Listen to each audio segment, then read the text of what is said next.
Om Namo Bhagavate Vasudevaya.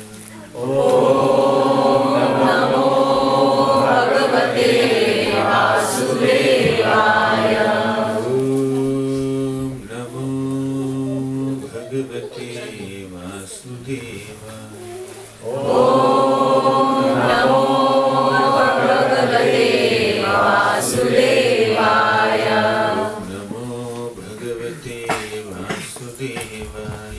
Om Namo Bhagavate Vasudevaya. Om Jnanatimirandhasya Jnananjanashalakaya Chakshuram Militam Yena Tasmai Shri Gurave Namaha. Namo Om Vishnupadaya Krishna Preshthaya Bhutale Srimate Bhaktivedanta Swamini Namini. Namaste Saraswati Devi Gauravani Pracharine Nirvishesha Shunyavadi Paschatya Deshakarine. Jai Shri Krishna Chaitanya Prabhu Nityananda Shri Advaita Gadadhara Srivasadi Gaura Bhaktavrinda. Hare Krishna Krishna Krishna Hare Hare, Hare Rama Rama Rama Hare Hare.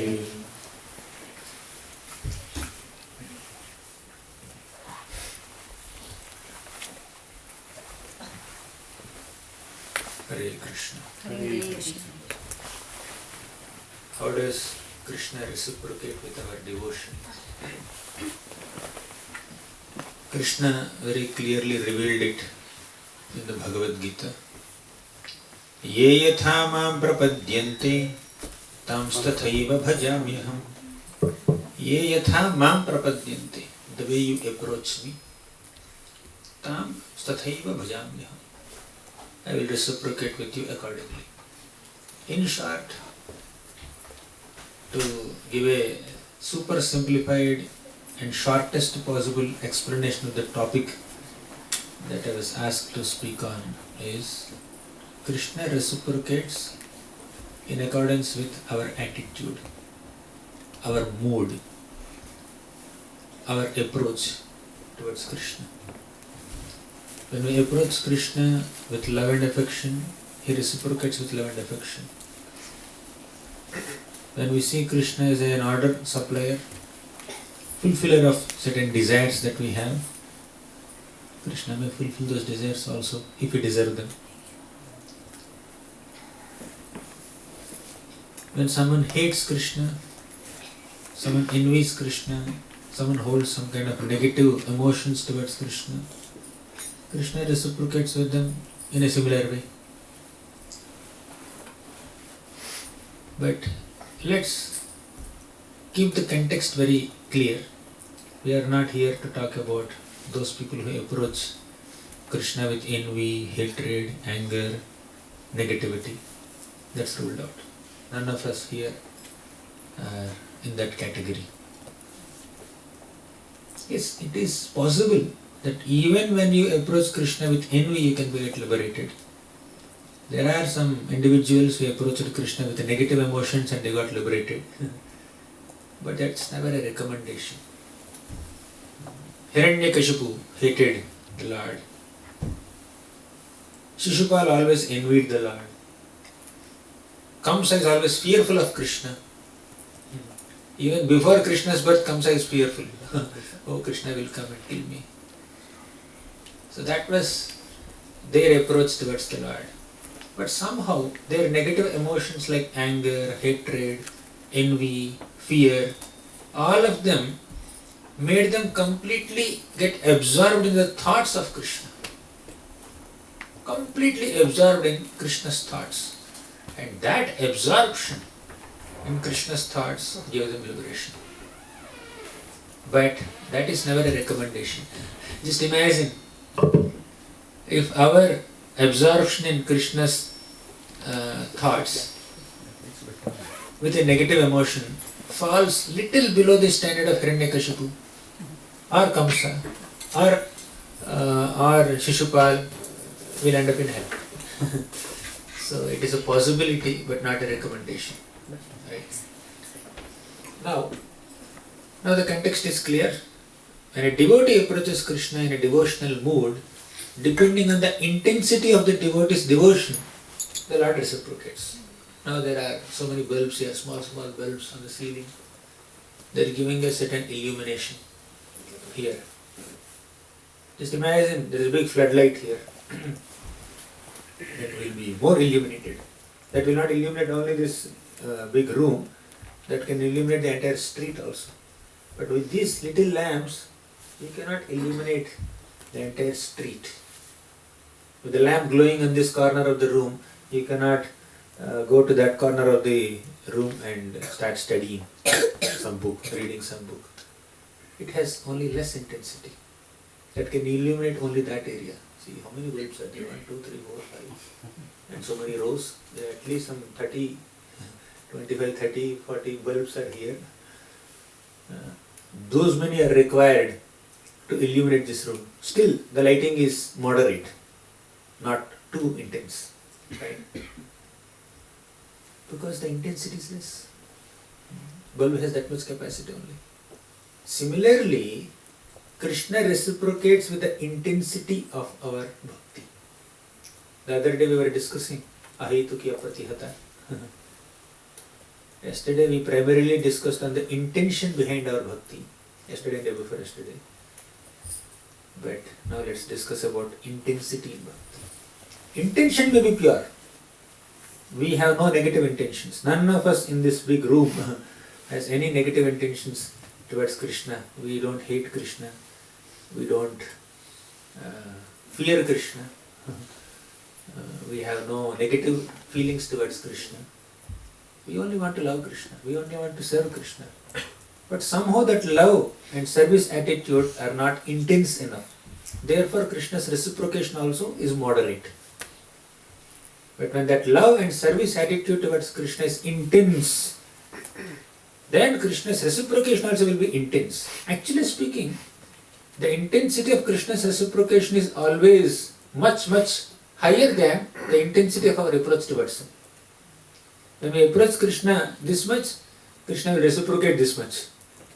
Right? When we do little bit of service, Krishna will give bigger blessing, a big blessing. So his reciprocation or his kindness or his compassion upon us is always greater than our approach. In that there is no doubt. But he can still increase his intensity, provided we increase our intensity in bhakti. So there is a beautiful shloka as a part of Brahma's prayers. The shloka comes in the 3rd canto of Bhagavatam, 9th chapter.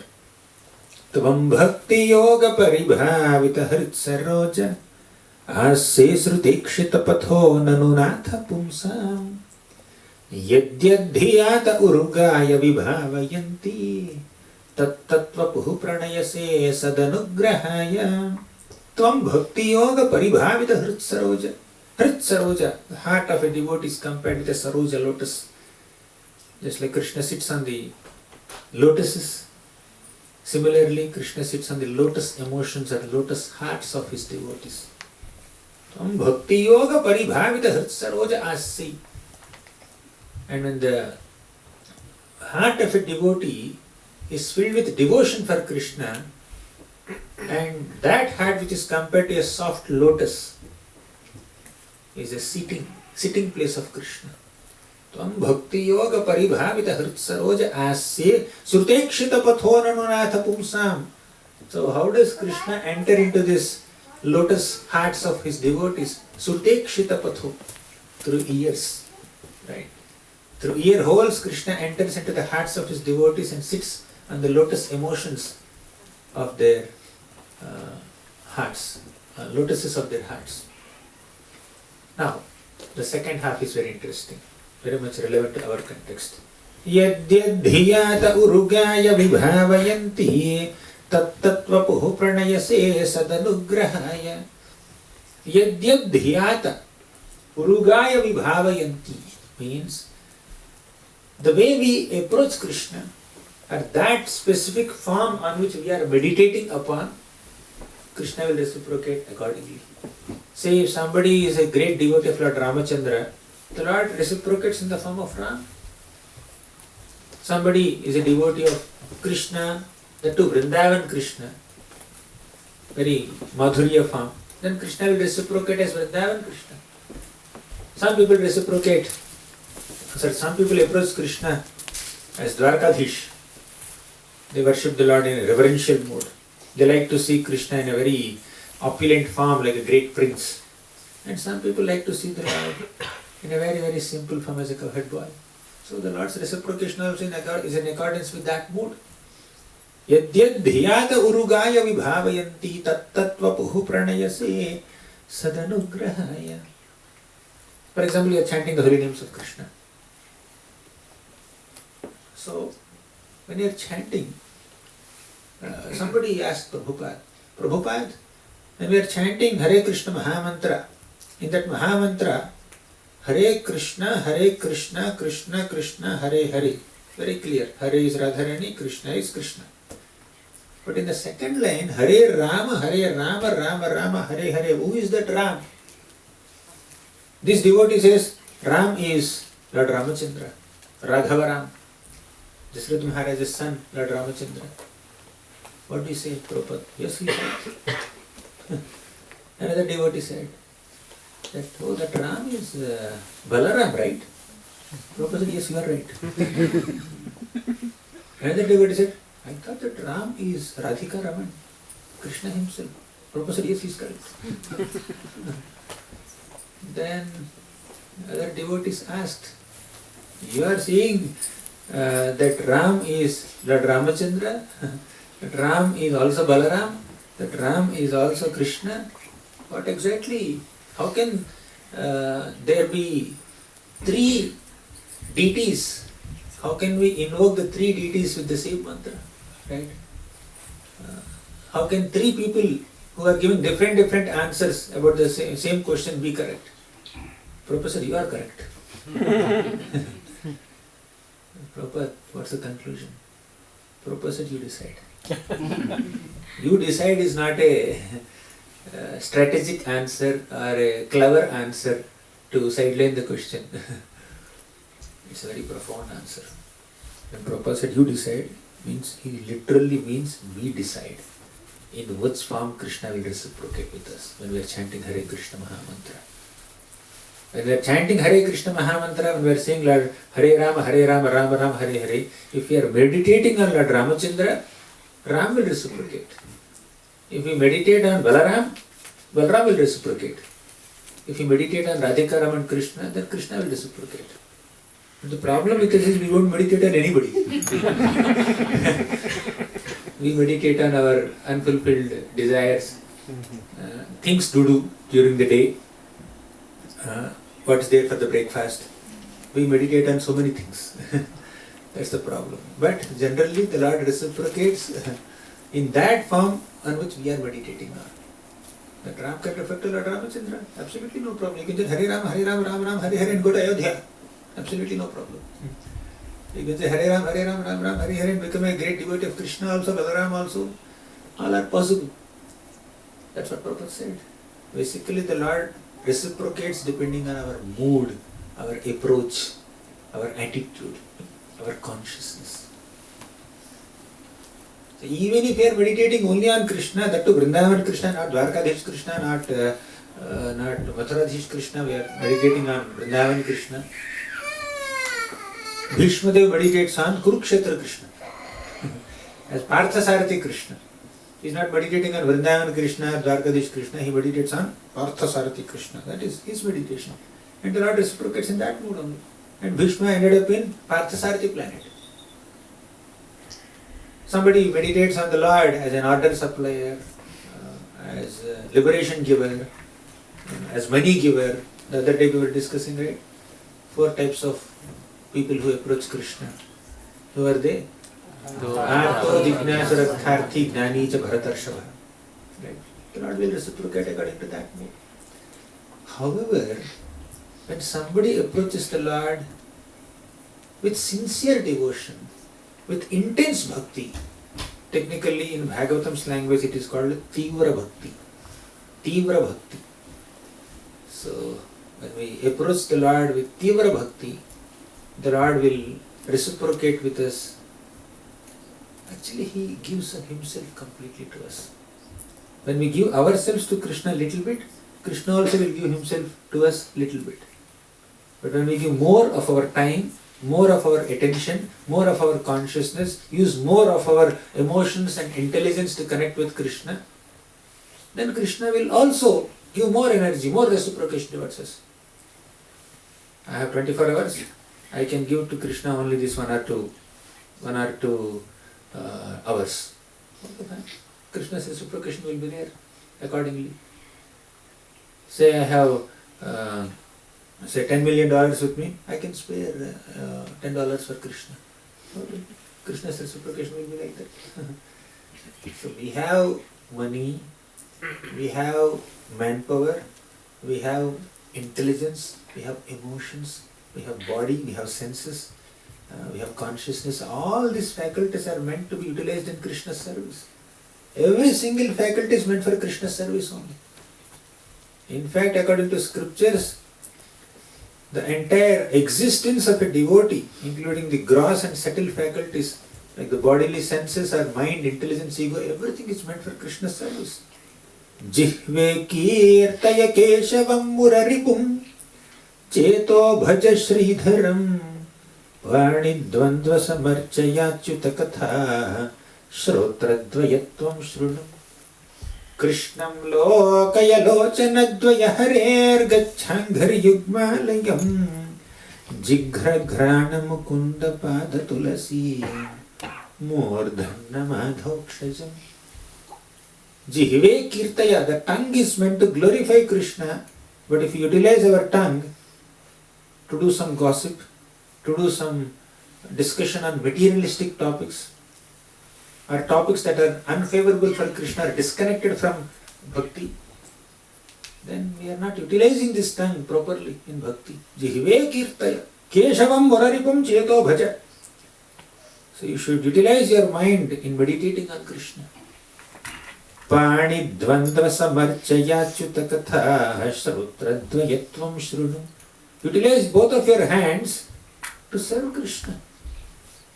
Utilize both of your ears to hear about Krishna. Utilize your tongue to glorify Krishna. Utilize your nostrils to smell the tulasi leaves offered to Krishna's lotus feet. That's the purpose of all these senses. Rishikena hrishikesa sevanam bhakti ruchyate. Bhakti means to engage our senses in the service of the master of senses, that is Krishna. That's how we need to utilize all our senses, our mind, our gross and subtle faculties. Accordingly, Krishna will reciprocate. Yat Krishna pranipata dhuli dhavalam tadvarshma tadvaishira tene tamasodhite suruchire yabhyam harir drishyate sa buddhir vimalendu shankha dhavala yamadhavadhyayini sa jihvamrita varshini pratipadam yastauti narayanam. The meaning of this shloka is Yat Krishna pranipada dhuli dhavalam. When we offer pranipat, when we offer obeisances to Krishna, when we bow down in front of Krishna, the dhuli at Krishna's lotus feet, means the dust at Krishna's lotus feet, will turn our head little whitish. Then our head is real head. Those heads that bow down in front of Krishna are real heads. And those eyes that see Krishna are real eyes. And those ears that hear about Krishna, they are the real ears. And that mind that meditates on Krishna is the real mind. Yamadhavadhyayini. Buddhi or intelligence or mind constantly are absorbed in materialistic thoughts and materialistic plans. However, when that buddhi is diverted to understand Krishna Tattva and meditate on Krishna Leela, then that is real buddhi.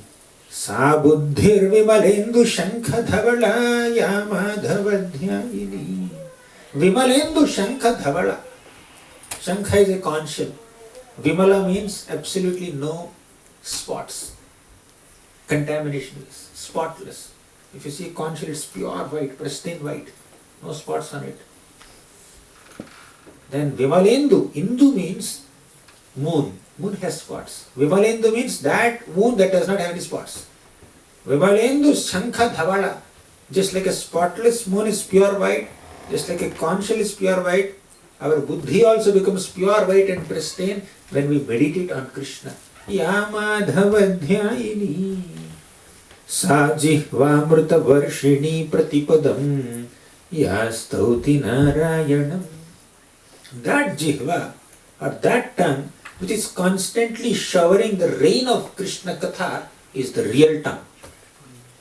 But if that tongue is being utilized to speak materialistic, mundane subject matters, we are misusing the tongue.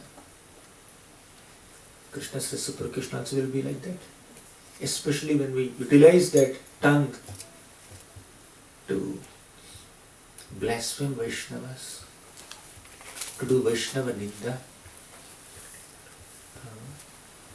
and to defame somebody, spread rumors about somebody, suspect the intentions of somebody, other Vaishnavas especially, then how can we expect Krishna to reciprocate with our devotion? Some people say, I have been chanting since 10 years, 15 years, 20 years. Krishna is not reciprocating with me. Basically, they have some desires, they have some plans, somehow they are unable to execute their plans. That's why they feel that Krishna is not reciprocating with me. But when we are doing so much of Vaishnava Ninda, how can we expect Krishna to give us attention?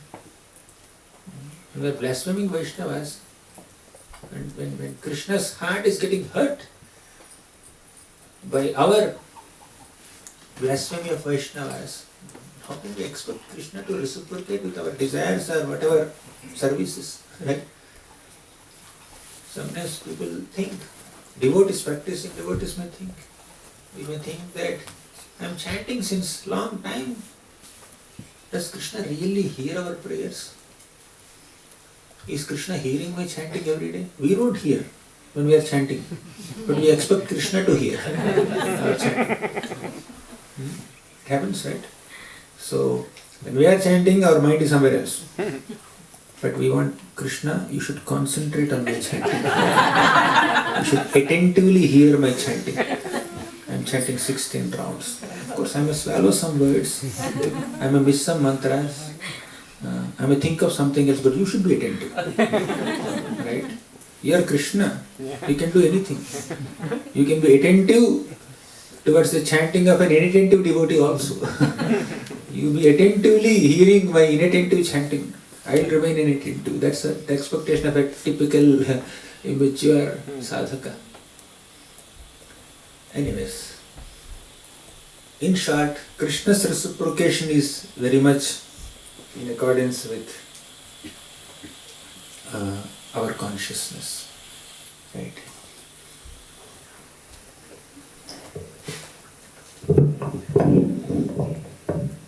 Once, Krishna was touring Mathura city. Krishna took birth in Mathura city only, in the prison cell of Kamsa. And Hare Krishna. Krishna was immediately taken away by Vasudeva all the way to Vrindavan, Gokul Mahavan at that time. And Krishna grew up there. For more than a decade he spent time there in Gokul only, Vrindavan only, Rajabhumi. Then he came to Mathura city. Then Krishna wanted to tour Mathura city, along with the Balaramji and many other co-head boys. So all these young boys who are hardly 10-11 years old, they are just moving in Mathura city, and they eventually saw a washerman. This washerman was Kamsa's washerman. There are so many washermen in Mathura city, but this one particular washerman is Kamsa's washerman. So Krishna saw him and said, "My dear washerman, looks like you have so many clothes with you. Can you give us some clothes? We are some young cowhead boys coming from Vrindavan. First time we are coming to Mathura city, we are touring here. So we would like to wear some new clothes." Then this washerman was very arrogant. Krishna politely requested this washerman, and Krishna also said, he promised that if you give me some clothes, I promise that you will get greatest auspiciousness. But this washerman is extremely arrogant. He said, "Do you think you deserve to wear these royal clothes? Do you think you are qualified? You people are uncivilized cowherds. You people are mountain wanderers, forest dwellers. Do you think you are qualified to wear these royal clothes? Get lost from here.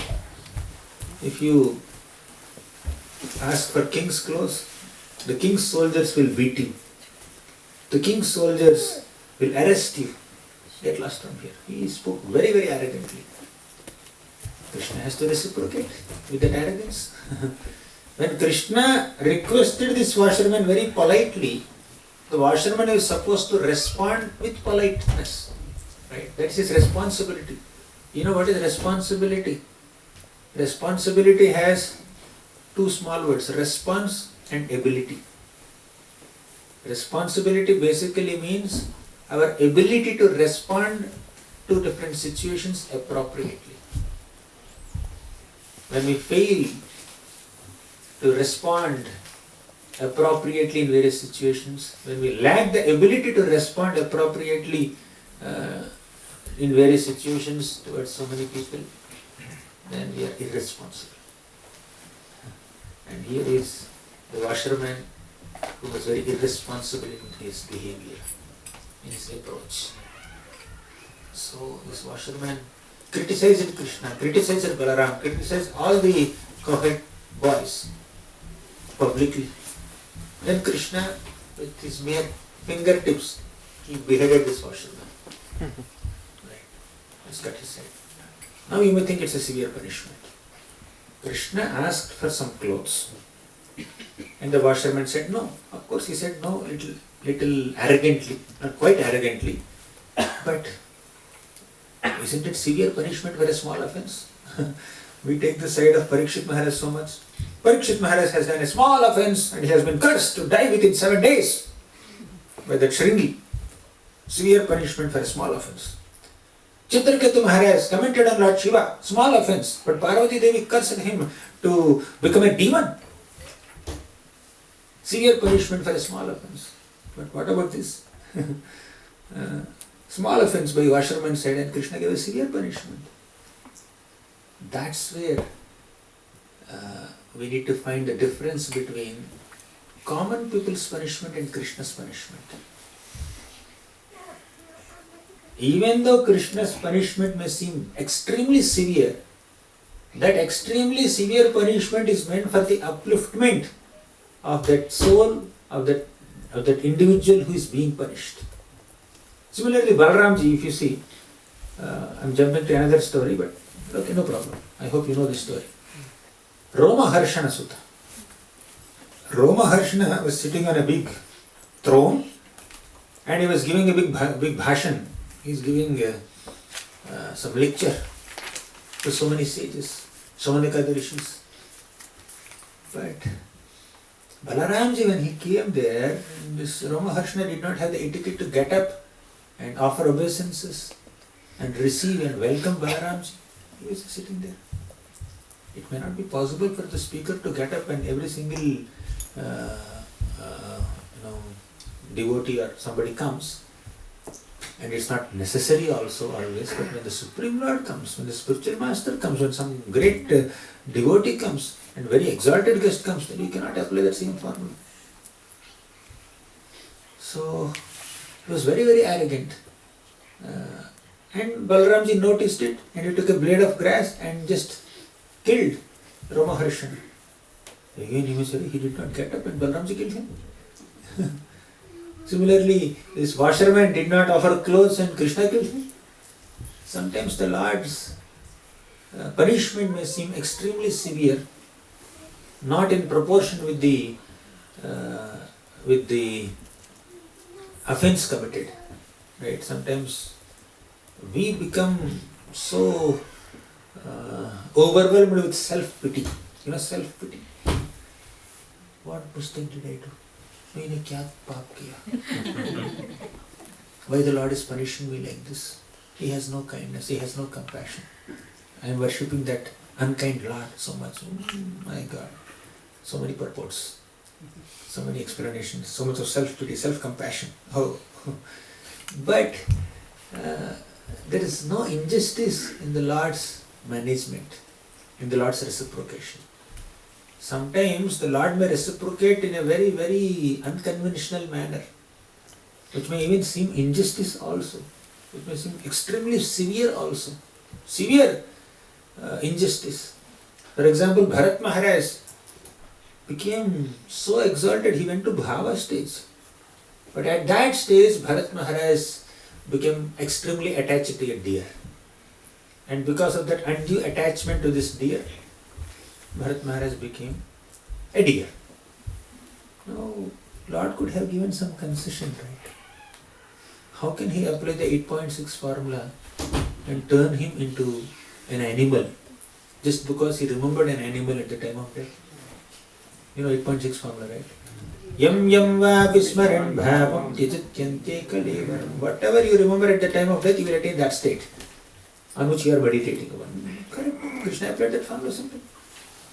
So, Balaramji's treatment to Ramaharshana and the way Krishna treated Bharat Maharaj and this washerman seem extremely severe, but let's go deep into these episodes.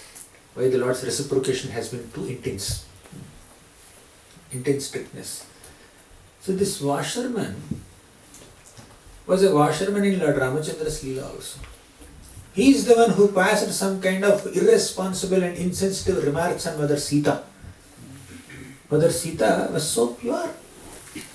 But touching Mother Sita, even Agni became purified. Agni is very popular and famous and reputed to purify everything. But he himself became purified with the touch of Mother Sita. And then here is this washerman saying that Sita Devi stayed in someone else's home, Ravanasura's home, for 1 year. And Ram is bringing her and living with her. What is this? So this is the comment made by this washerman. Very sinful comment. And because of that, Lord Ramachandra had to leave Sita Devi in Valmiki's ashram. He had sent her along with Lakshman. Okay, leave her in that area where Valmiki's ashram is there. Ram had to tolerate separation from Sita Devi and Sita had to tolerate separation from Lord Ramachandra for such a long time because of this washerman's comments, insensitive comments. Now again he took birth as a washerman only and he continued that arrogance only. Krishna thought, oh, how long he will continue like this? Let me liberate him. He liberated him. That's all. So liberating him from that sinful life, is it mercy or strictness or punishment? It's mercy. So what is visible to the eyes? Krishna asked for clothes and washerman said no and Krishna killed him. And the narratives are totally different. And some news reporter or TV channel fellow or some anchor has to make a commentary or a news piece or Instagram post or make a small reel on this. My God, what all commentaries they will give, God knows. Thank God there is no social media in those days. But here, the reality is Krishna liberated him from that sinful life. In fact, this washerman was very, very arrogant. He was thinking that there are so many washermen in Mathura city, but I am like the best washerman because I am washing the clothes of Kamsa. I am the king's washerman. When we are closely connected to a very elevated personality, celebrity, we think we are celebrities. That's a problem. Because this washerman was washing the clothes of Kamsa, the king, he thought he himself is the king, or maybe he thought, I am so dear to the king that I can ridicule anybody. I can disrespect anybody. I can criticize anybody. I can look down upon anybody. That was his consciousness. So Krishna liberated him from that consciousness. That is Krishna's reciprocation. Even if Krishna's reciprocation or treatment towards someone seems extremely severe, there's a reason behind it. And even if Krishna's treatment to someone seems extremely liberal, there is also a reason for it. For example, Potana came to kill Krishna. Not only Krishna, to kill all the little babies who were less than 10 days old. Not even 10 years or 10 months, 10 days old. She came to Krishna with a malicious intention to poison Krishna with her poisonous milk and kill him, kill the baby. Baby killer. Witch. But Krishna gave her the position of a motherly nurse in the spiritual world. Putana loka balaghni rakshasi rudhirashana jighamsayapi haraye stanam datvapa sadgatim. Putana loka balaghni. Putana is accustomed to kill small babies. Rakshasi rudhirashana. She is a Rakshasi, she is a witch. Rudhirashana, she is very thirsty for blood always. Jighamsaya api. Although she had a malicious intention, evil intention to kill Krishna, still haraye stanam tattvapi sadgatim. Because she has offered her milk to Krishna, Krishna has given her sadgati. Go to the spiritual world. Like stay with my mother, assist her. You also develop vatsalya, feelings. You see? There is a great contrast between the way Krishna treated Putana and Krishna treated this washerman. But actually, in both cases, Krishna is extremely merciful. Krishna killed her, but sent her to the spiritual world. Similarly, Krishna killed this washerman and liberated him. Right? So Krishna's reciprocation is always merciful, liberal in one sense. One of the 64 qualities of Krishna is he is very liberal. He is not super strict.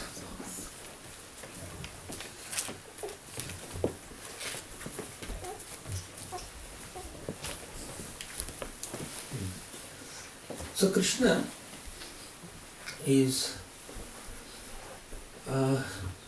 continuing his tour in Mathura city.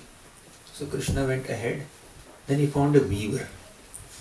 This weaver nicely made some cloth ornaments and offered to Krishna. He also gave some shawl, dugulam.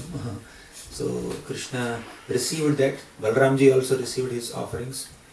And Krishna wore them, and this weaver personally decorated Krishna in these nice ornaments. Krishna killed the washerman and wore the clothes. Balramji also wore clothes from the washerman's big lot. And they moved ahead, and after wearing clothes, you should wear ornaments also. So he is giving cloth ornaments. And Krishna reciprocated with him with such a great opportunity to personally decorate him and dress him. Very great privilege. Actually, this weaver in Mathura city was a weaver in Mithila city in his past life.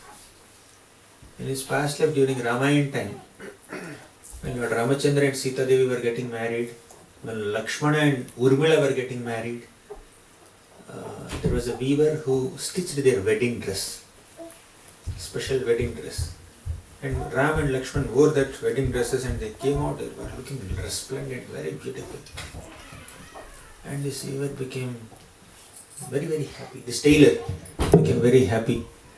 Oh, I am so fortunate to decorate Krishna, to stitch the clothes of Ram and Lakshman.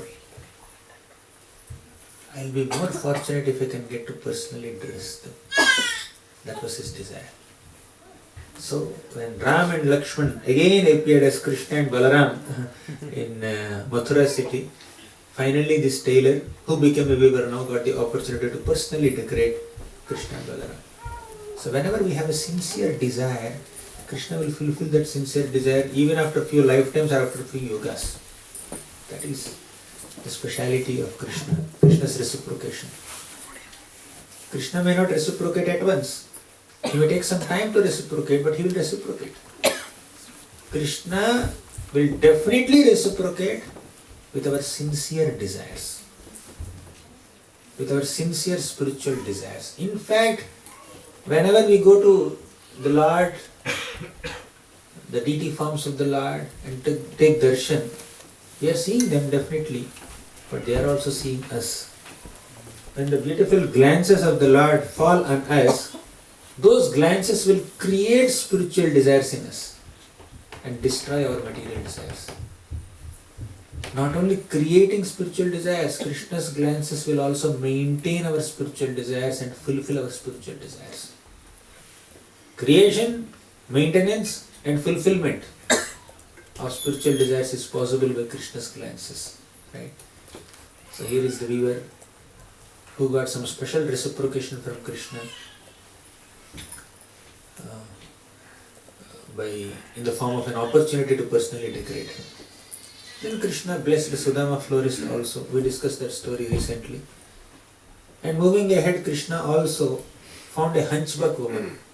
She was like hunchback lady, just with her back bent. She was walking. Actually, she was bent at 3 places. She was called Trivakra. Krishna is also bent at 3 places. He is Tribhanga, but here is Trivakra. Tribhanga is Shyamam Tribhanga Lalitam Niyata Prakasham Govindavadi Purusham Tamaham Bhajam. So Tribhanga Lalitam. So Tribhanga of Krishna, Tribhanga form of Krishna is Lalita, very, very enchanting. But here is Trivakra, externally considered very ugly. So Krishna saw her. He became compassionate. And she was also holding some plate with some cosmetics, with some sandalwood paste and other kinds of substances, fragrant substances. Krishna asked, "Who are you? What are you carrying?" Then she immediately responded with respect and politeness, saying that I am maid servant of Kamsa and these are cosmetics. I am taking this for him and he likes my cosmetics so much. Oh great, can you give us some?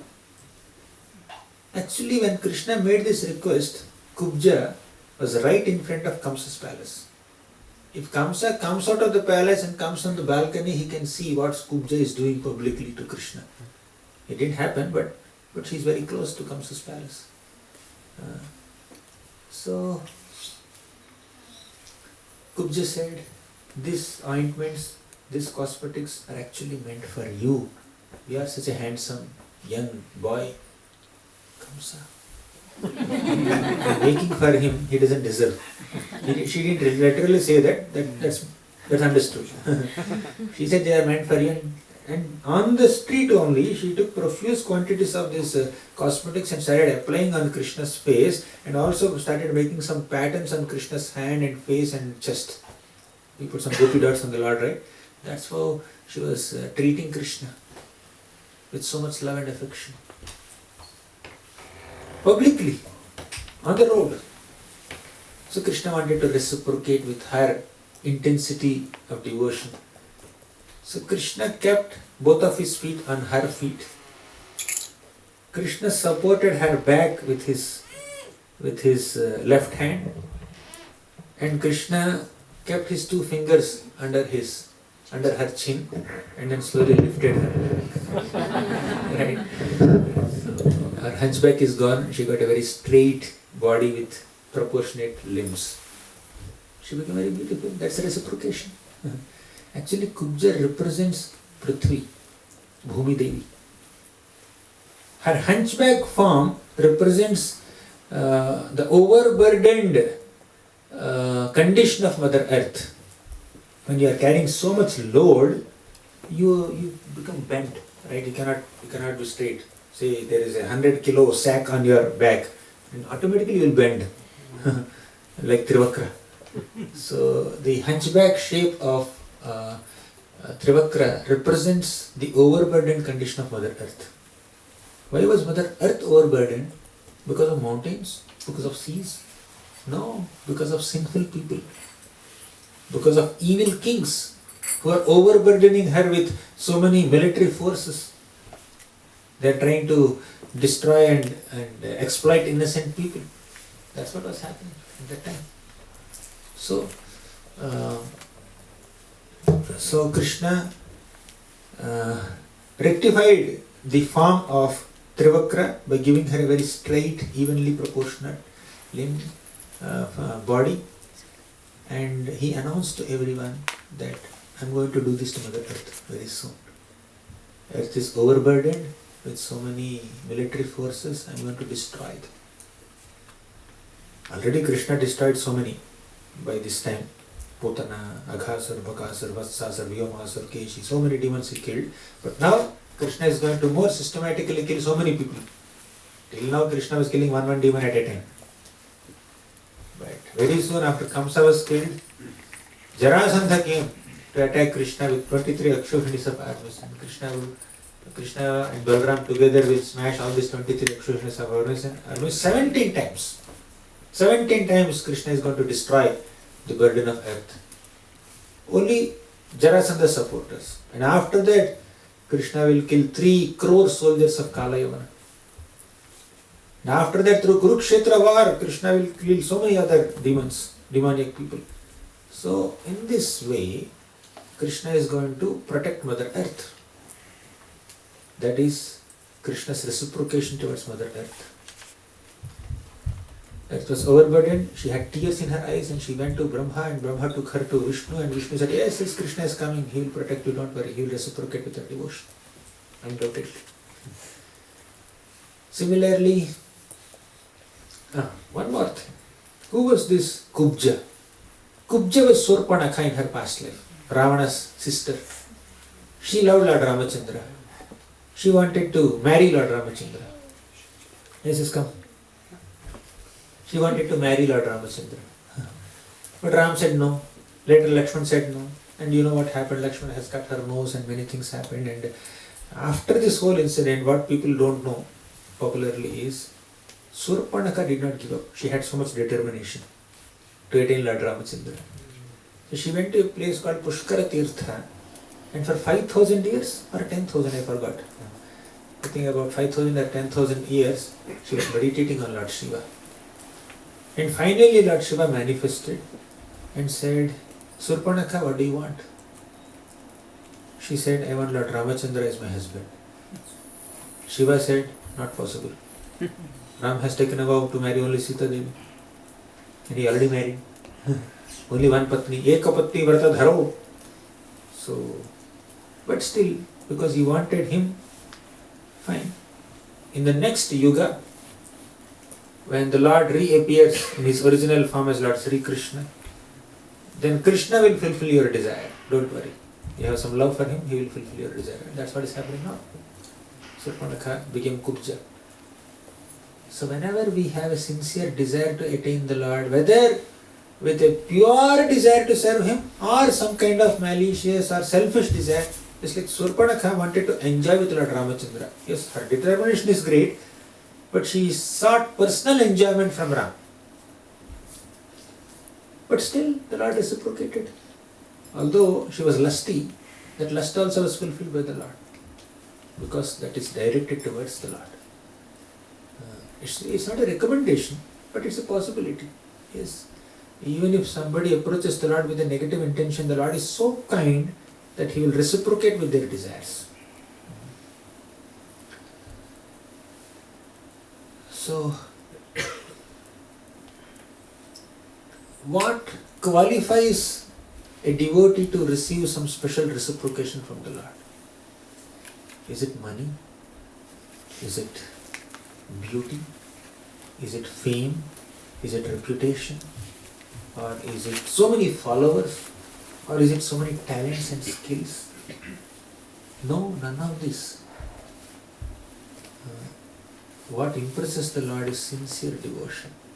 Vyadhasya charanam dhruvasya chavayo vidya gajendrasya ka Kubjaya kimu nama rupamadhikam kim tat sudhamno dhanam Vamshah ko vidurasya yadavapater ugrasya kim paurusham Bhaktya tushyati kevalam na cha gunaihi Bhakti priyo madhava Vyadhasya acharanam dhavasya cha vayo Vyadha, there is a hunter. What acharan means, what etiquette does he know? But still, he had some devotion. The Lord reciprocated with him. Vyadhasya acharanam dhavasya cha vayo Dhruva Maharaj, what was his age? Basically, your awareness of etiquettes and culture is not necessarily a qualification to get reciprocation from Krishna. Your age is not necessarily a prerequisite to attain some grace of Krishna. Dhruva is only 5-year-old boy. Dhruvasya chavayo. Vidya gajendrasya ka. Is Vidya, education, scholarship, a qualification to receive the Lord's mercy? Not at all. Vidya gajendrasya ka. Did Gajendra get some PhD from some university? No. Was Gajendra a scholar? Dull-headed elephant. Elephants are considered very strong but intellectually little weak. Some people consider it like that. So Gajendra did not have so much Vidya. Vidya Gajendrasya ka Kubjaya kimunama rupamadhikam. Just now we discussed the story of Kubja. What beauty did Kubja have? She was Trivakra. She was ugly apparently. But still she had devotion and she impressed. So beauty is not a qualification to please the Lord. Age is not a qualification to please the Lord. Education or scholarship is not a qualification to please the Lord. Cultural background is not a qualification to please the Lord. Kubjayah kimunama rupamadhikam kim tat sudhamno dhanam. Okay, is money a qualification to please the Lord? No, not at all. Sudama was very, very poor. Extremely poor. He does not have a proper dhoti to wear only. Dhoti has 100 holes. And he did not have even a handful of flat rice to offer to Krishna. His wife went to some neighboring homes and begged some 4 handfuls of flat rice and packed in a torn cloth and gave it to Sudama so that Sudama can gift it to Krishna. That is his poverty-stricken condition. Therefore, money cannot please Krishna. Kim tat sudhamno dhanam vamshah ko avidurasya yadavapater ugrasya kim paurusham. Vamshah ko vidurasya. Vidura was born as Dasi Putra. He is not known to be coming from a great lineage. He is a Dasi Putra. He is the son of a maid servant. But still, he has great devotion. Therefore, your dynasty, just because you are born in a great dynasty, that doesn't please the Lord. Ugrasya kim paurusham. Paurusham, your strength and your courage and your bravery, will that please the Lord? You may be so brave, you may be very courageous on a material platform. Don't think that you can impress the Lord with that.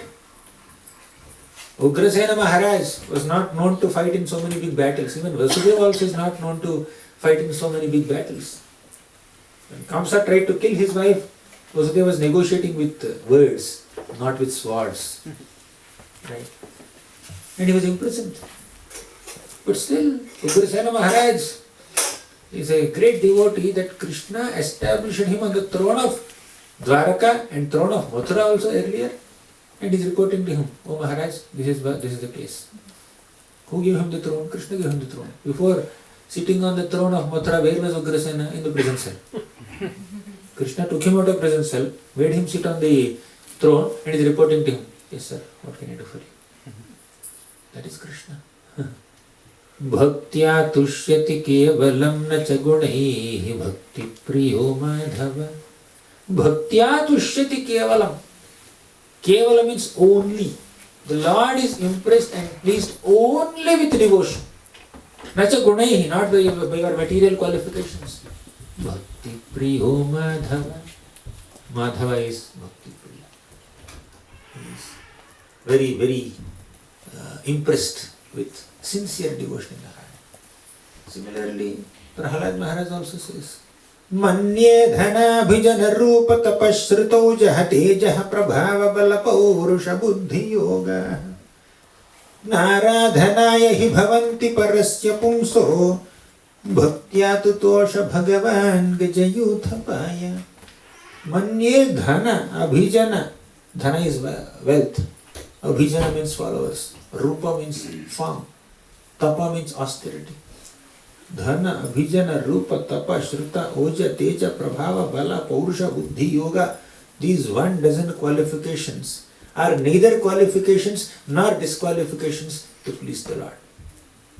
Only bhakti can please the Lord. So to actually get Krishna's reciprocation, we need to cultivate sincere devotion. When there is no sincere devotion, sincerity of purpose in our approach towards Krishna, then forget Krishna's reciprocation. Still Krishna reciprocates in other ways, indirect ways, but Krishna's reciprocation with people who do not take to bhakti is in a different way. What is that way? Kalosmi lokakshayat krit pravriddho. Kalosmi.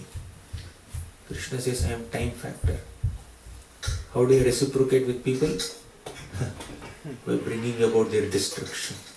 Kalosmi lokakshayat krit. So Krishna, in the form of time, reciprocates with materialistic people by taking away their money, their youth, their property, their reputation, and their life ultimately. Some people who are very, very famous in youth, say big stars, celebrities, movie stars, sports stars, in their youth, they are very, very popular. And as they are entering 40s, 50s, 60s, there are many other younger members who are outsmarting them in talent. And older people will become irrelevant or they are forgotten by the modern crowd. Someone who used to be a very big sports star in the past, now someone else is getting that following. Not now. So the reputation, material reputation cannot last forever. Only spiritual reputation lasts forever.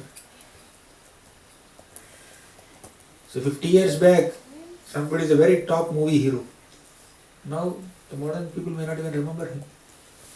But several yugas, thousands and thousands of years back, Prahlad, 5-year-old boy, was a pure devotee. Now also we are discussing his story. Fame for one's bhakti is eternal fame. And for all time to come, Prahlad will remain famous.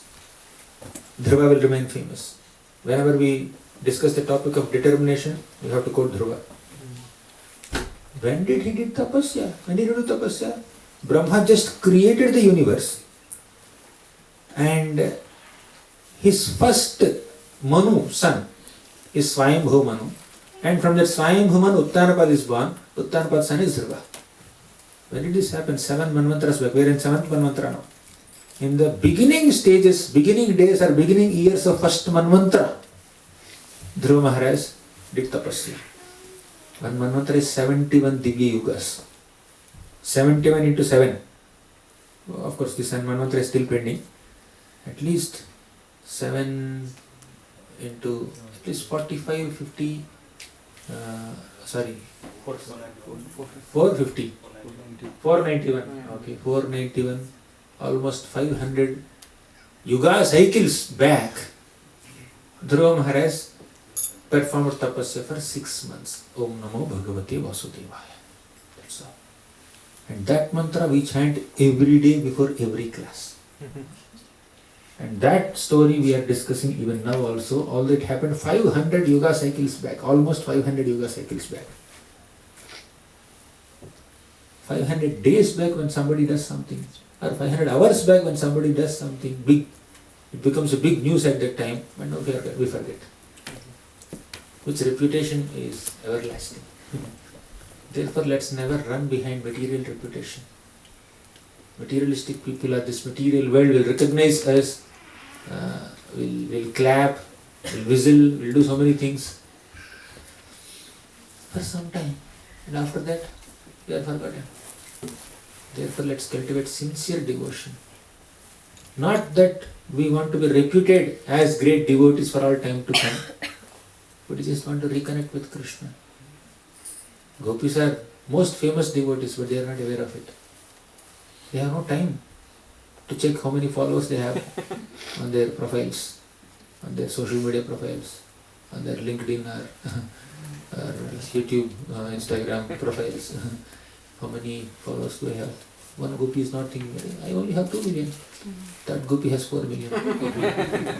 They are followers of Krishna. They are fans of Krishna. They forget all their fans. That is called exclusive devotion.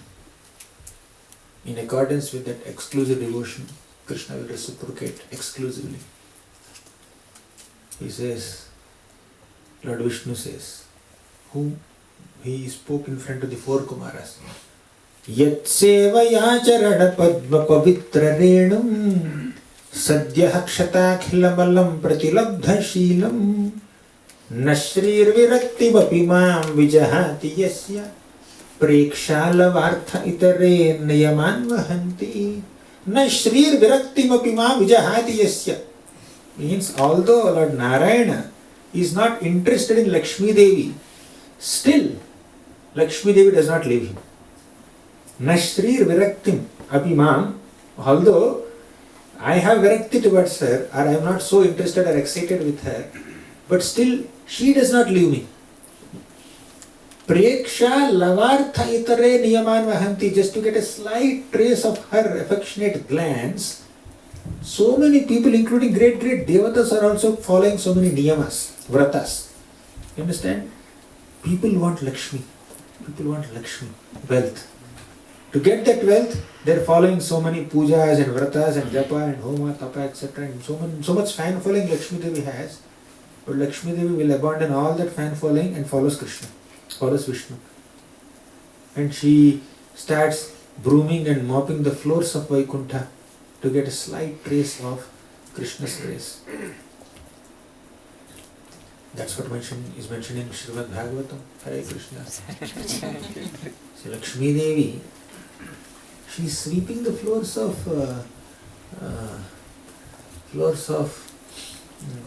Vaikuntha. What was the shloka? Shri Rupini Kvanayati Charanaravindam Leelambujena Harisadmani Mukta Dosha. Shri Rupini Kvanayati Charanaravindam. As she is sweeping the floors of Vaikuntha, her lotus feet, which are decorated with anklets, that's making sound. Kvanayati Charanaravindam Leelambujena Harisadmani Mukta Dosha. Leelambujena, she has a lotus flower in her hand, she is twirling like this. Harisadmani. Harisadmani is the home of Lord Hari. Mukta Dosha. Completely faultless. She herself is faultless. Vishnu is faultless. And the home of Vishnu is faultless, means there is no dust there. Sammarjativa Spatika Kubja Upeta Hemni Samlakshate Spatika Kubja Upeta Hemni Sammarjativa Yadanugrahanin Yatnaha. So Sammarjativa means she is sweeping the floors, yet Anugrahanin Yatnaha. Just for the anugraha of Lord Vishnu, just to get a slight affectionate glance and attention of Lord Vishnu, attention seeking tendency Lakshmi Devi has. Vishnu should give me attention. So many people are giving her attention. I want Lakshmi, I want Lakshmi, I want your attention, Lakshmi Devi. I will not give attention. I am busy seeking attention of Lord Vishnu. That's her response. Right? She abandons her fans and she follows Krishna. That is the greatness of Lakshmi Devi, or greatness of the Lord. Basically, when we exclusively surrender to the Lord, then Krishna will reciprocate exclusively. When we partially surrender to the Lord, his reciprocation is partial. When we slightly surrender to the Lord, his reciprocation is slight. But in any case, his reciprocation is way more than our approach. Right? If you put one step towards him, he'll put 10 steps towards us. And his steps are bigger than our steps.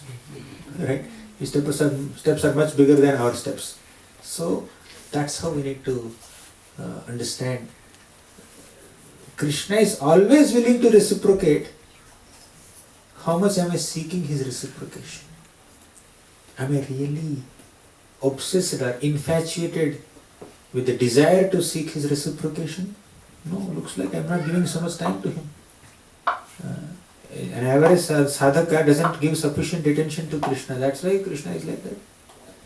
Krishna is eagerly waiting. When will this soul turn towards me? And he will send his devotees. Janasya Krishnad vimukhasya daivat adharmashilasya sudukhitasya anugrahayeha charanti nunam bhutani bhavyani janardanasya. Janasya Krishnad vimukhasya. Common people are very much, they turn their faces away from Krishna. Vimukhad daivat. Janasya Krishnad vimukhasya daivat adharmashilasya. They are too much into adharma. Sudukhitasya, they are suffering so much. And still Krishna is showing anugraha upon them by sending his devotees to enlighten them. Right? So it is lack of our sincerity because of which we are not getting Krishna's reciprocation. Krishna is always willing to reciprocate. He is waiting. Krishna waited for 1000 years. When will this Gajendra stop this struggling with this crocodile with his own strength? And when will Gajendra turn towards me? The Lord is waiting. Lord himself gave remembrance to Gajendra. Hey Gajendra, in your past life as Indradyumna Maharaj, you have learned some prayers. Offer those prayers now. I'll come. Just like a child is writing a test, small child. 2 plus 2, 4. Child is unable to figure out 1, 2, 3, 4.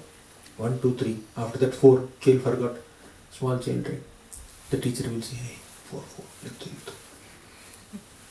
Kaise likhne 4? You should write like this. The teacher will take the hand of the child into her hand and then write 4. Full marks, 100 out of 100. Child has a big smile on the face. That's what the Lord is doing. So Vishnu may have his own standards, Lord Krishna may have his own standards, but when Lord Chaitanya Mahaprabhu comes, my God, he makes standards which are extremely liberal. Extremely liberal. You just come and sit in the exam, at least write your hall ticket number on the answer sheet. At least put some proxy there. I am there to pass you, to give you distinction. Chirada dattam nijagupta vittam swaprema nama amritamatyudaraha apama ramyo vitatara gauraha krishno janebhyastamaham prapadye. Chirada dattam, for a long time Lord Chaitanya Mahaprabhu has not bestowed, Lord Krishna has not bestowed this Krishna prema upon people. Chirada dattam nijagupta vittam, his own secret treasure of Krishna prema. Swaprema nama amritamatyudaraha. Swaprema, his own prema, he has not bestowed upon us. But he is bestowing that Krishna prema upon us through the simplified process of chanting Krishna nama. Swaprema nama amritam ati udaraha. Ati udaraha means extremely benevolent. What else you expect him to do? Oh, Krishna is not reciprocating with me. What are you doing to get his reciprocation? We need to question ourselves. So, the Lord is so merciful to bestow upon us the greatest benediction of Krishna prema through the smallest and easiest process of chanting Krishna nama. As Lord Chaitanya Mahaprabhu, Namo Mahavadanyaya Krishna Prema Pradayate Krishnaya Krishna Chaitanya Namni Gauratvishe Namaha. Mahavadanyaya means extremely merciful. Very, very merciful. That is Mahaprabhu's grace. Akamaha sarva kamo va moksha kama udaradhihi tivrena bhakti yogena yajeta purusham param. Whatever may be the background, Is Tivrena Bhakti Yogena. Intensely practice bhakti. Akama, you have no desires? Very good.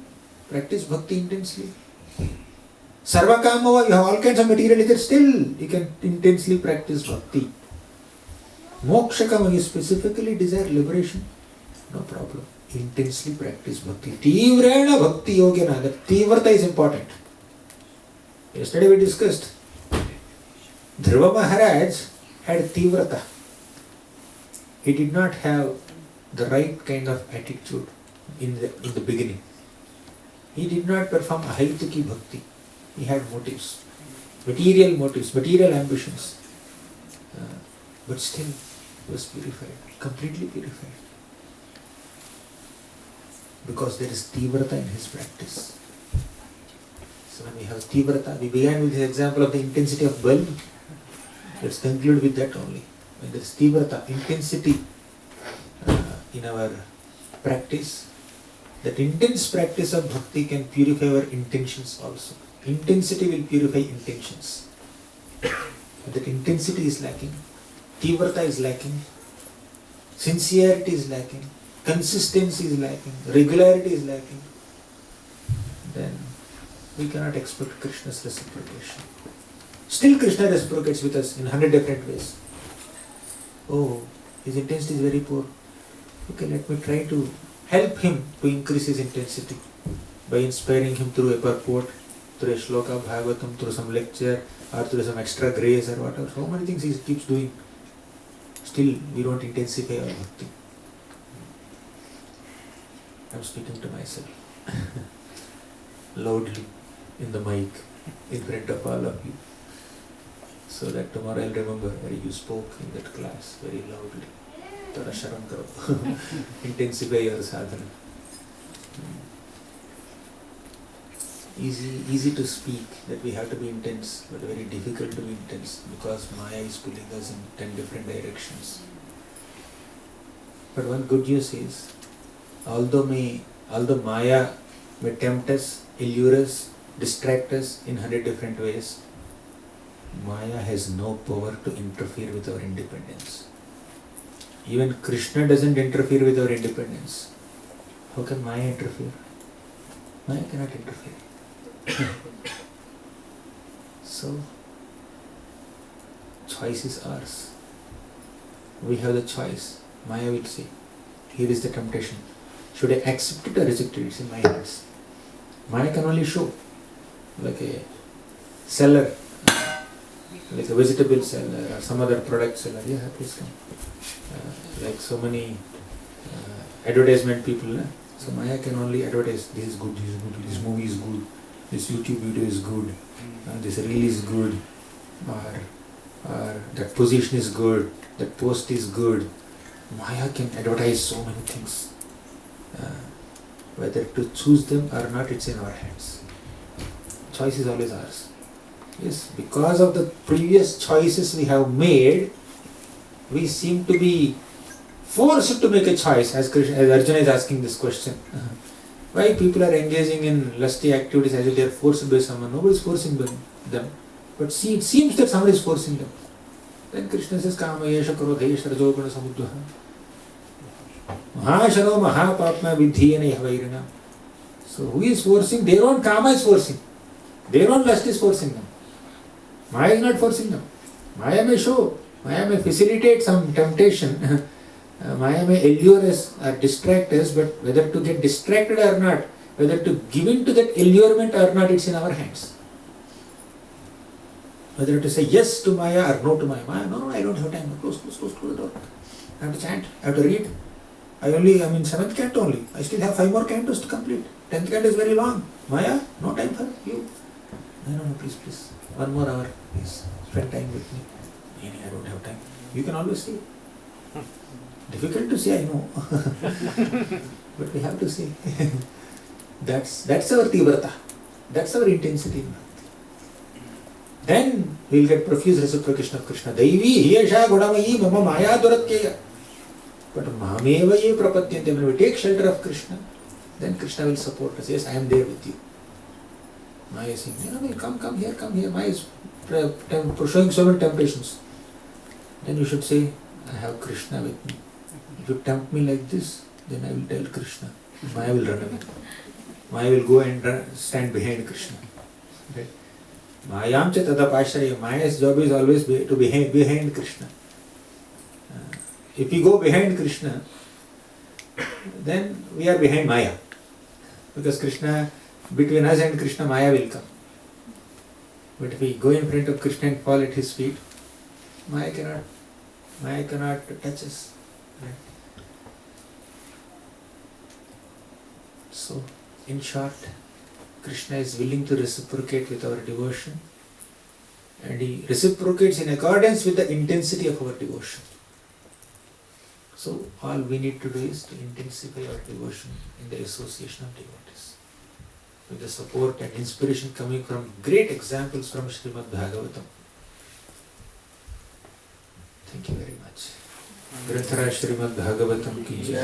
Prabhupada ki jai. Any questions or comments?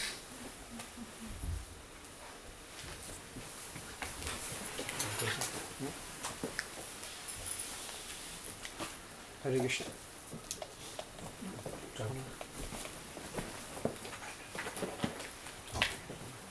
Yeah, try it. Hare Krishna Prabhuji.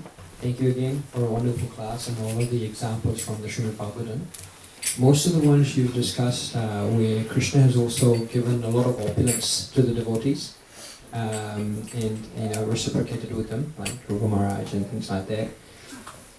Sometimes though also we are afraid, because it's also written in the Bhagavatam, that if he favors you too much, he takes everything away. And sometimes as devotees, that also stops us from, I don't know, it's anxiety or something like that. I don't know, how can we get over that? I somehow didn't get you properly. So Krishna also says in the Bhagavatam that one he favors very much, he takes everything away as well. Okay. Yasyahamana grihanami harishyeta dhanam shanaihi. Yes. Although Krishna said yoga kshemam vahamyaham, in the 9th chapter of Bhagavad Gita, 22nd shloka, Krishna is saying yoga kshemam vahamyaham. Means I supply whatever my devotees don't have, I preserve what they have. But we always miss a star at the end of the statement, condition supply. I will supply something to my devotee only if it is favorable to his or her bhakti. And I will preserve what my devotees have only if it is favorable for their bhakti. If it is not favorable, Krishna will not supply even if you ask him 10 times. And if whatever you already have distracts you from your bhakti, Krishna will take it away from you, even if you are trying to protect it. That's how Krishna cares. Simple. Krishna acts like a father or a mother. Child, he has something, he already has a phone, for example. It is constantly playing with the video game. Playing? Yeah. That's part. They're playing? Video game. So, they're constantly playing games. So what will father do? He will take away. Whatever the child is having, the father is not preserving it, he is taking it away. Child is asking, I want more, I only have my phone, I want iPhone. Child is demanding for it. The father says, I will not give you. Simple. So yoga kshemam aham has that meaning. So Krishna says, Yasyaham anugrahanami harishyeta dhanam shanaihi. When I have to show some special anugraha, special mercy on my devotees, harishye, my name is Hari, I will do Haran. I will take away everything. Tad dhanam shanaihi, gradually I will take away everything from my devotee, so that he has to helplessly surrender to me. No other way. Harishye tad dhanam shanaihi. Then his relatives and friends will abandon him. Because who will make friendship with someone who has no money? Friends will come only when there is money. Of course, there are some genuine friends. Despite our poverty-stricken condition, they are always with us. Such friends are different. But some people come to us when there is money, when there is fame, when you are a very famous celebrity, people want to connect with you. When you are a simple devotee just chanting and distributing Charanamrita, nobody will look at you. Because most people fail to see the sincerity of devotion. They see popularity more than sincerity. Right? Somehow popularity is more popular than purity. Everything that is pure need not be popular. And everything that is popular may not be pure. So we need to go by purity more than popularity. Anyways, coming back to the point. When Krishna takes away all the money of a devotee, wealth of a devotee, then all those people who came to that person like honey bees, seeing the honey of his money, they will fly away. Because no bee will stay with some flower that does not have honey. Bees will abandon flowers when they don't have honey. Similarly, friends and relatives, materialistic friends and relatives will abandon a wealthy person if they have no money.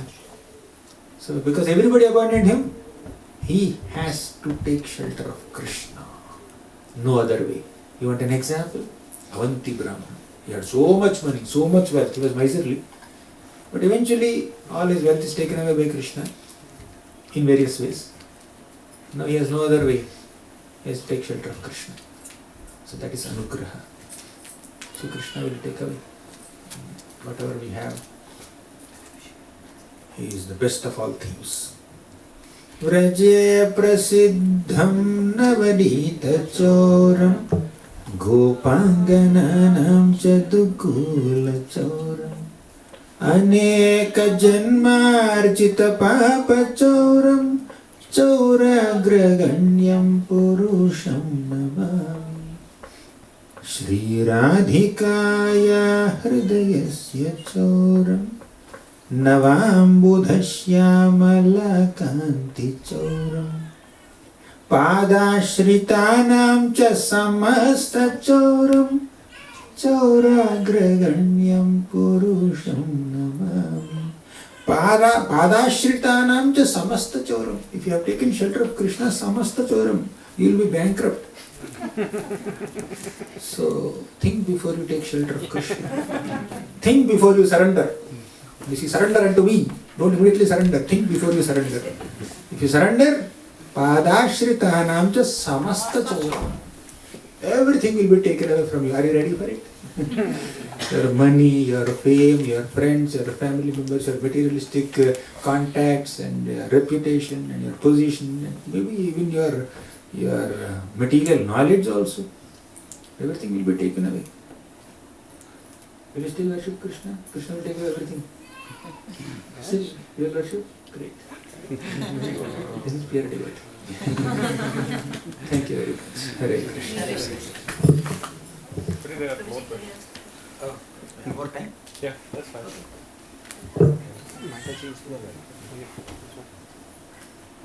Hare Krishna, Prabhuji. Yes. Thank you for the wonderful lecture, Prabhuji. My question is actually from yesterday and today's week's Prabhuji. Combined.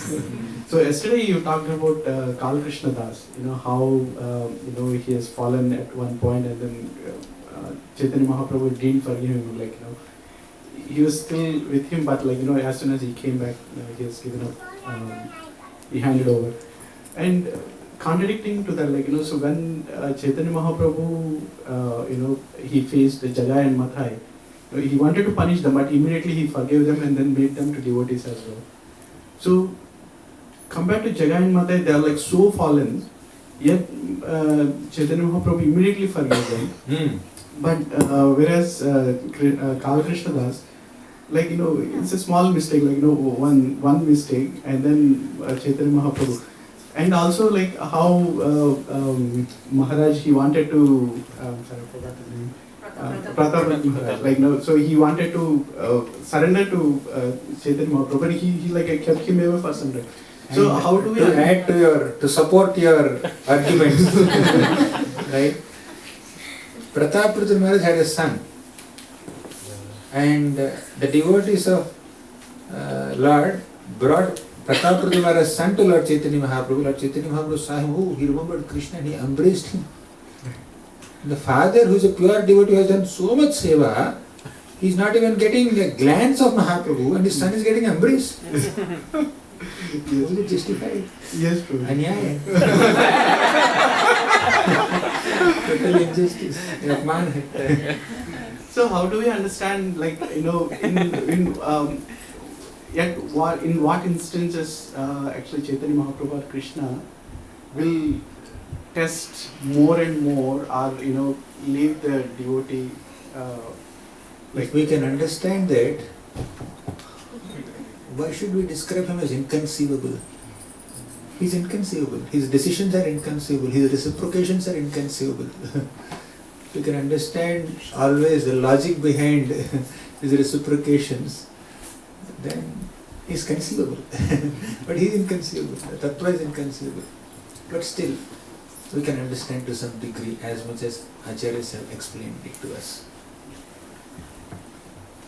If you want to compare between Kala Krishna Das and Jagai and Madhai, Jagai and Madhai, that's the first example you have given.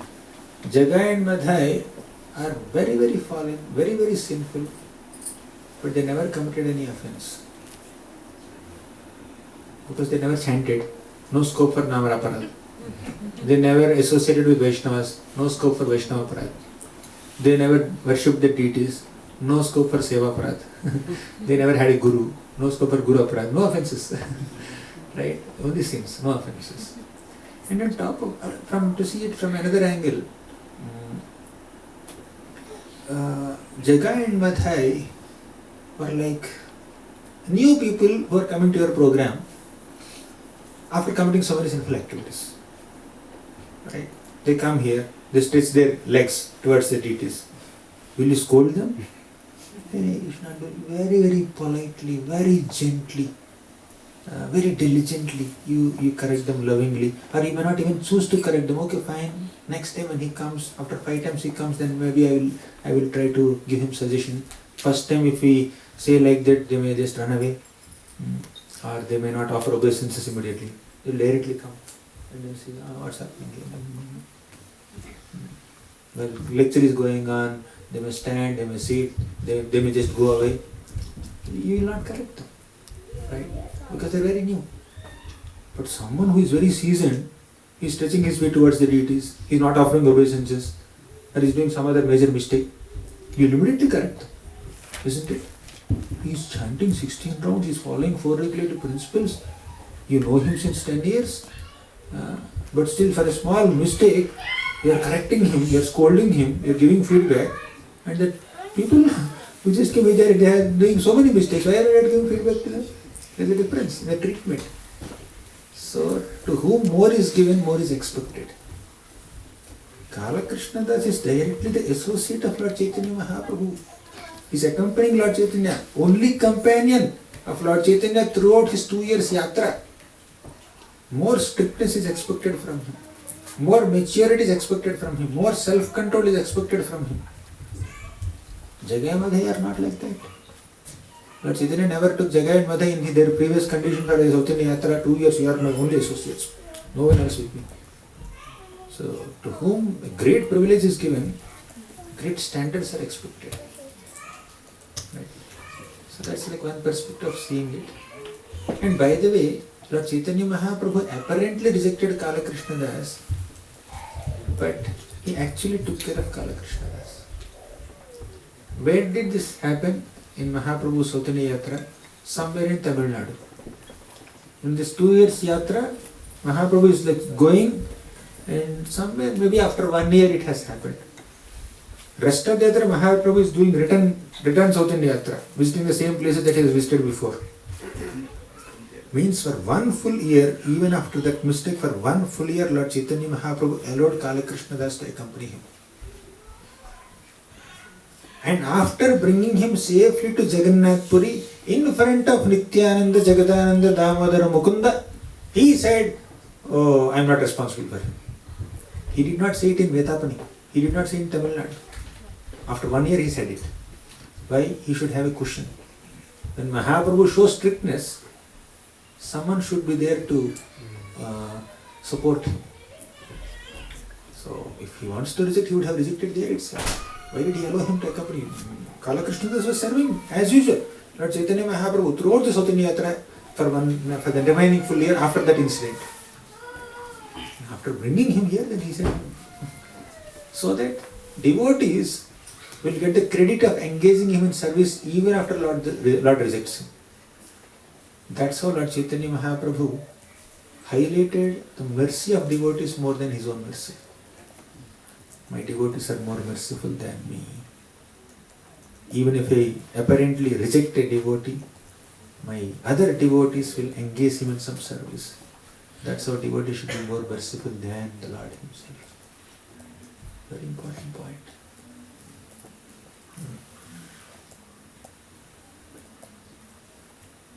We cannot take a privileged opportunity to serve the Lord and Vaishnavas for granted. If we waste an opportunity, we will lose it. We will not get it again. So, anyways, devotees are merciful. Does it answer your question? Yes, absolutely. Thank you, Prabhuji. Thank you. One more question. Hare Krishna, Prabhuji, Darshna. Thank you very much for a wonderful lecture. Third day of nectar. Thank you very much. The way you recite the shlokas, Bhagavatam, we are all getting the willingness to learn more of Bhagavatam shlokas. Thank you so much, Prabhuji.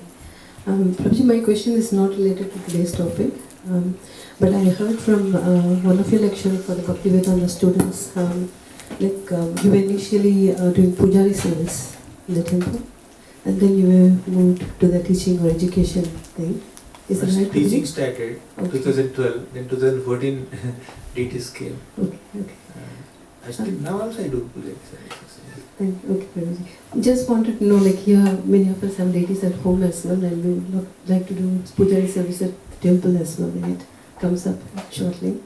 So what should be our mood when we are actually just doing service to the home deities and the temple deities? If you could put some light. Temple deity standards are always high, and home deity standards need to be kept low, because there are multiple constraints.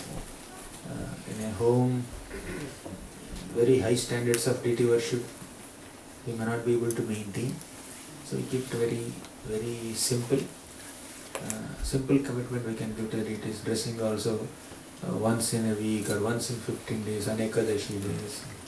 So if we have to have all the elaborate standards of temple at home, it's not practical. Multiple responsibilities, and also in a community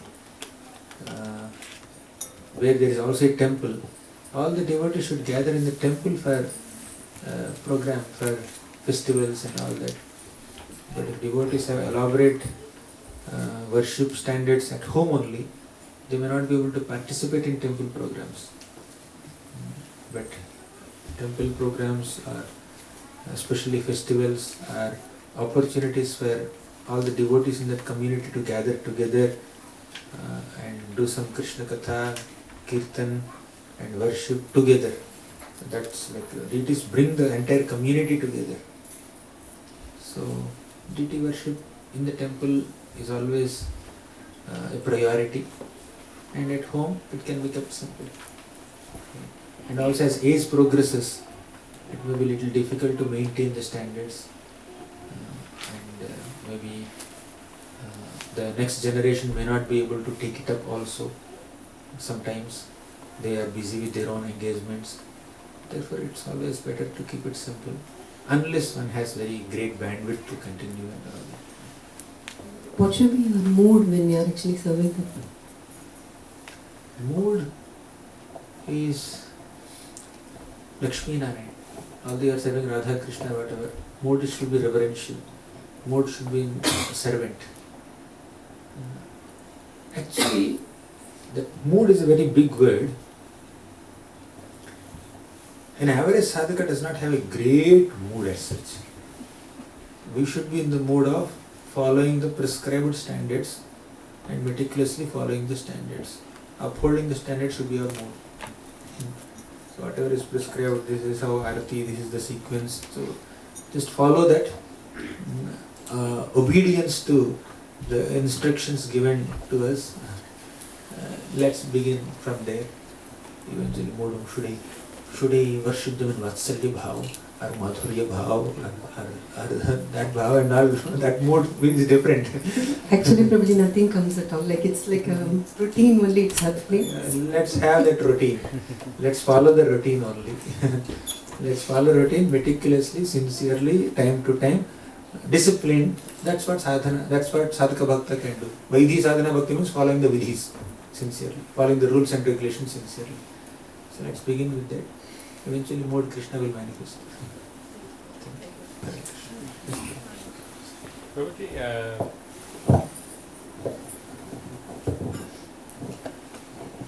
thank you very much, Prabhuji, for again another wonderful class.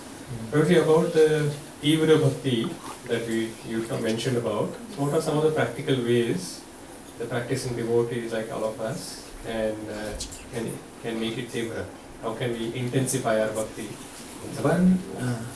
Thank you for that wonderful question. One most important and fundamental foundational aspect of Tivrata is avyartha kalatva. Let me not waste a single moment. Apart from the basic physical needs of eating and sleeping, the rest of the time must be properly utilized in Krishna's service. I need to maximize my engagement in Krishna's seva. That is Tivrata. Like, how many hours in a day are we utilizing in Krishna conscious activities, and how many hours in a day are we utilizing in mundane activities? Of course, whatever is required for self-preservation, working in office and all, earning money, earning livelihood, that time has to be spent in that way. But apart from the time required for self-preservation of eating, sleeping, bathing, working, rest of the time, how much am I utilizing effectively in Krishna consciousness? Right? That is the first step in Tivrata, not wasting any moment. Because time is the greatest resource we have. Time is the greatest resource. Am I utilizing it for Krishna Seva, Krishna Katha, Krishna Kirtan, Krishna Japa? So that is one thing. Second, as you are utilizing your time nicely in devotional activities, how much am I attentive in using the time? So one is time management, second is attention management. Am I attentive while spending this time or while investing this time in this devotional activity? We are chanting. How attentive am I in the chanting? We are hearing. How attentive am I in hearing? Am I dozing? 1 hour we sat in the class, great. But in 1 hour we must have, maybe we are utilizing only 5 minutes or 10 minutes or half an hour. Half an hour we are dozing off, half an hour we are checking mobile, half an hour we are doing this and that. So that 1 hour, we are allocating that 1 hour, but be attentive in that 1 hour, that's the point. Then third is priority. We may be attentive, we are allocating time in time for different devotional activities, and we are attentive in that, doing the devotional activities also. But what is priority now? We need to prioritize different devotional activities. So, japa first priority. It should go in the beginning of the day, as much as humanly possible, unless we have some other engagement. And different services. Sometimes we need to prioritize a service in the temple, although we have something else to do. Am I prioritizing my reading and connection with Shastra, or am I doing other things only? So, I cannot specifically say this is your priority, or this is our priority, but as along with the changing times, our priorities also will change. All our devotional activities only, but say Janmashtami is coming. That's the time where you need to prioritize conducting the festival nicely. So marathon time is coming. That's the time we have to prioritize book distribution. Apart from all that busy times, your priority should be Shravanam Kirtan. Sometimes in the name of services, we may compromise on Shravanam Kirtan, we don't prioritize it. We don't prioritize reading Bhagavatam. We don't prioritize chanting. We don't prioritize knowing and upholding Vaishnava character. We prioritize productivity and performance more than character and quality interactions. So we need to prioritize what should be done first, what should be done later. And although it's a devotional activity, I'm attentive, I'm doing it nicely, I'm allocating time, but some important devotional activities we may neglect. 10 days continuously or 1 month continuously, we may not even read even one shloka also, one purport also. How can we survive in that? We may not hear 1 hour class also in one full month. So we need to prioritize the core, fundamental, foundational aspects of bhakti, which are Shravanam and Kirtanam. We need to prioritize that. There's an emergency, of course we need to attend to that emergency. That service is priority, definitely. So, prioritization. So I call this as tap management. Tap. T for time, A for attention, P for priority. That's what I tell kids also. Tap management. It's there in devotional circles also. Time, attention, priority. Thank you very much. Hare Krishna. Hare Prabhupada ki jai. Jai. Prabhuji ki Jai.